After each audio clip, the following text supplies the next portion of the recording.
प्रचार रे कांग्रेस भी पछरे पड़ी नाही। बालेश्वर रे प्रचार करने को आसकी पहुंची मल्लिकार्जुन खड़गे जे कि एआईसीसी अध्यक्ष। मैं ये कहूंगा अभी मोदी जी कहीं भाषण कर रहे होंगे, चल रहा है, क्या बोल रहे भाई,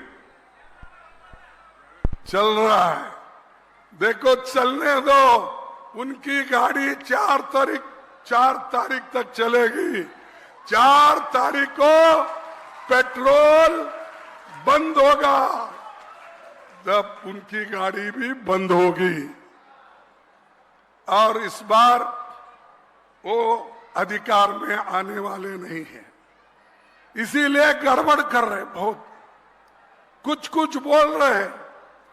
सब बाद कांग्रेस को गालियां देते हैं, राहुल गांधी को गालियां देते हैं, हमको गालियां देते हैं।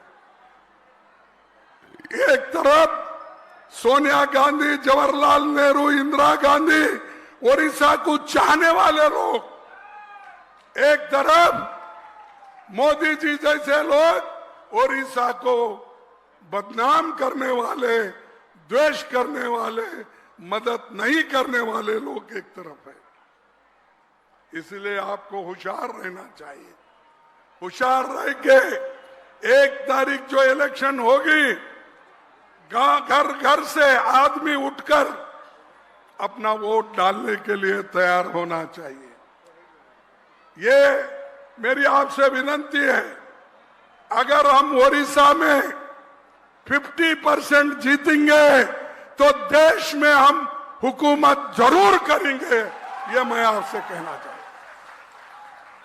अब तो हम बीजेपी से भी ज्यादा वोटों से आगे हैं, और लोग पूछते हैं हमको कि फिर आप लोग बीजेपी को हरा पाएंगे? हराएंगे। देखो, बीजेपी को अगर नहीं हराएंगे, इस संविधान खतरे में है, लोकतंत्र खतरे में होगा। अगर संविधान और लोकतंत्र दोनों खतरे में है, तुम्हारा भविष्य खतरे में है। इसीलिए उनको हटाना जरूरी है। मोदी हटाओ, मोदी हटाओ, ये जरूरी है संविधान बचाने के लिए, ये जरूरी है लोकतंत्र बचाने के लिए। और एक तरफ देश में गरीबी बढ़ रही है, इतना बढ़ रही है, लोग तंग आ गए, लोग परेशान हैं, और दूसरी तरफ नौजवानों को नौकरी नहीं मिल रही, नौजवान परेशान है। पढ़ लिख के, एमए करके, बीए करके, इंजीनियरिंग करके, डॉक्टरी करके वो परेशान होके फिर रहा है। लेकिन मोदी जी को इसकी फिक्र नहीं, इसको एक ही फिक्र है, सत्ता में कैसे आके फिर बैठना। हमको फिक्र है देश को बचाने का, देश के लिए हम कोशिश कर रहे हैं, लेकिन देश की फिक्र मोदी और शाह को नहीं है।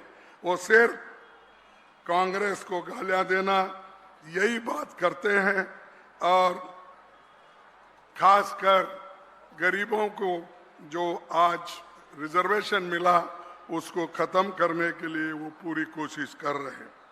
मणिपुर, जहां आदिवासी बहुत रहते हैं, आज तक मोदी जी वहां नहीं गए, कईयों लोग मर गए, कईयों लोग घर छोड़ गए, बहुत लोगों के घर जल गए, वहां पर मोदी नहीं गए। इलेक्शन के लिए सारे हिंदुस्तान में घूम रहे। अरे तुम्हारा घर जल रहा है, आदिवासियों का घर जल रहा है, मणिपुर जल रहा है, तुम सिर्फ इलेक्शन के लिए हर जगह चलते हो। विदेश में गए, मणिपुर जल रहा था। अब गुहे में जाके बैठते थे। कब से बैठते मालूम नहीं, कल परसों कब जा रहे हैं? अरे ये तो अच्छा था, तुम 2 महीने पहले ही जाके अगर गुहा में बैठते तो बहुत अच्छा था। अब जाने से देश को क्या फायदा? और मोदी जी हमेशा एक एक नमूने का खेल खेलते हैं। कभी भगवान का नाम लेते हैं, कभी जय जगन्नाथ बोलते हैं, कभी जय श्री राम बोलते हैं। लेकिन यहाँ का एक नेता, कौन उनका नाम? सम्मेत पात्रा, उसने तो ऐसा बोल दिया कि मोदी जी के शिष्य जगन्नाथ है। हाँ, बोला नहीं बोला? अगर मोदी जगन्नाथ भगवान का शिष्य है, कहना अलग बात है। जगन्नाथ मोदी के शिष्य है, यह अगर कहते शर्मनाक बात है। कितना अब भगवान बना रहे उनको, और उनके लोग तो भगवान का नाम कम लेते हैं, मोदी का नाम ज्यादा लेते हैं। और मोदी भगवान का नाम कम लेता है, कांग्रेस का नाम ज्यादा लेता है। ये इसकी इस तरीके से जो बीजेपी के लोग खेल खेल रहे, उसको भगवान बनाने की कोशिश कर रहे, ये होगा नहीं। इस देश के लोग मानेंगे नहीं। क्या मैं पूछना चाहता हूं, क्या मोदी को आप, हमारे हिंदू धर्म में तो मैं सुना पढ़ा कि 10 अवतार है नहीं? हाँ, 10 अवतार है विष्णु के। राम है, कृष्ण है, परशुराम है, वामन अवतार है, ऐसे 10 अवतार है। अब मोदी को 11वां अवतार करने के लिए ये लोग ठहरे। इसीलिए समित पात्रा के क्या है, आता नहीं था मुंह के, तो उसको भगवान बनाने की कोशिश चल रही। अरे भगवान, क्या तुम एक सामान्य आदमी के भी लायक नहीं हो? हजारों लोगों को तुमने मारा, हजारों लोगों को तुमने कुचला, हजारों लोगों को आप परेशान कर दिए। डिमोनेटाइजेशन में परेशानी, कोविड में परेशानी, एम्प्लॉयमेंट में परेशानी, और कीमतें बढ़ाने में परेशानी, हर चीज में तुमने किया परेशान। और ऐसा आदमी देश की भलाई कभी नहीं कर सकता।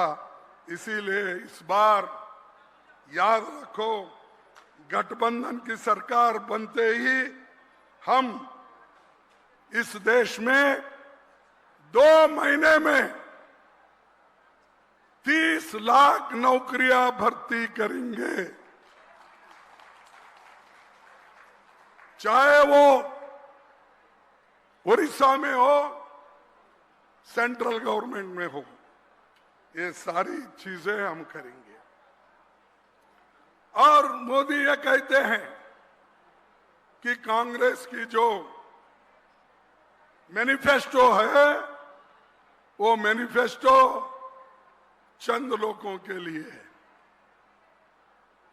मुसलमानों के लिए है। अरे, कांग्रेस मैनिफेस्टो किसी एक कौम के लिए बनती है? देखो, हमने युवाओं को 1 लाख रुपए ट्रेनिंग के लिए दे रहे, 1 साल के लिए। क्या ये मुसलमानों के लिए है? उसी तरीके से महिलाओं को, हमारे माताओं को डबल कर दूंगा बोला, डबल किया नहीं। ये भी झूठ। तो झूठों का ये बार बार बोलते हैं और झूठ बात बोल के लोगों को फंसाते हैं। और आज हमने जो फूड सिक्योरिटी लाई है, नरेगा लाई, ये सब सोनिया गांधी की देन है, मनमोहन सिंह की देन है। इन्होंने देश के लिए, गरीबों के लिए बहुत कुछ काम किया। हमारा फर्ज है इनको हम मदद करना और आगे बढ़ाना। बीजेडी और बीजेपी का गठबंधन था और बीजेपी जो चाहती है वो बीजेडी के हाथ से कर ली। अब वो अलग अलग हो गए, दोनों मिलके थे, डाइवर्स हो गया उनका दोनों का। पहले शादी तो कर लिए, अब दोनों का डाइवर्शन हुआ। देखना अब इलेक्शन के बाद फिर मिलते क्या दूर रहे थे, हमको देखना है। और ये अच्छाई के लिए शादी नहीं हुई थी, ये डाइवर्स करने के लिए शादी हो गई थी। आप गरीबों के साथ ऐसा अगर खिलवाड़ करेंगे तो मैं समझूंगा ये लोग देश के हित में काम करने वाले नहीं। बालासोर में पिछले साल सबसे बड़ी रेल दुर्घटना हुई नहीं हुई। मोदी साहब यहां आके गए, कितना पैसा दिए, और ये ऐसे दुर्घटनाओं के लिए मोदी जी के लिए मैं पत्र लिखा, भाई हमारे लोग तरस रहे, कुछ उनकी मदद करो। आज तक मेरे खत का जवाब मोदी जी ने नहीं दिया। इससे आप देखिए मोदी जी को गरीबों के बारे में कोई दुख और दर्द नहीं है।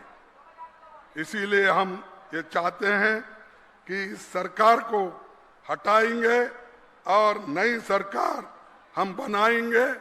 और इसमें गठबंधन है, सभी बहुत से पार्टियां मिलके हम कर रहे हैं, और मिलके जो कर रहे हैं उसको जरूर इसमें यश मिलेगा। और 1 तारीख को आप दबा के वोट डालो, और 4 तारीख को जो रिजल्ट आएगी वो हमारे फेवर में आएगी, गरीबों की जीत होगी।